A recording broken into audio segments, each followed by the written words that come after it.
time, did not allow. We are ready. We're going to walk him out. We can right outside the gate. Respect the institution. This is not about Jinggoy. We're going out. No, don't leave him right here. He can be arrested right there. So if you don't want him to make a statement there, sir, just outside the gate, we're going to walk 5 minutes. This is the Senate of the Philippines. It's never been done. It's never been done. Salonga stood up for Enrile. Ang kalaban si Cory, ang kaso rebellion. Anong ginawa? They walked out. We're just asking you to walk out. Let's walk. Let's walk. You arrest him here. You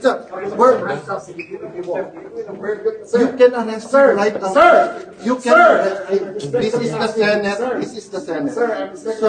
Sir, this is the Senate. Not for me. No, I did not. That's not for me. That's for the Senate, sir. Sir, it's for the Senate. For the country. Sir, pumayag ka na kanina.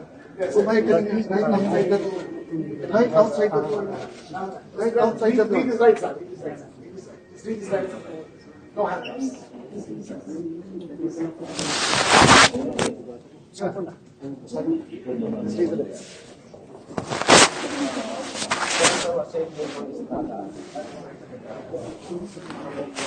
Sir, you have a warrant of arrest issued by Tandigan Bayan 5th Division, criminal case number E-SB 26-CRM-006 for the crime of plunder under Republic Act 78 as amended.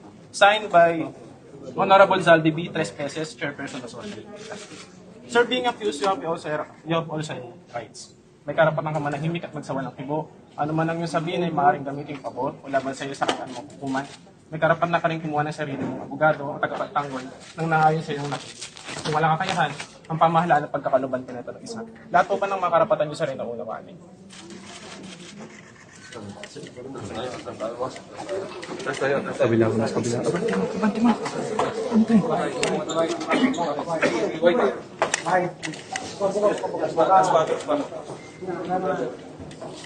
Kabila.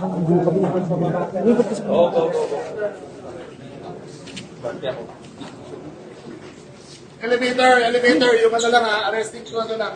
Baba, takbo baba.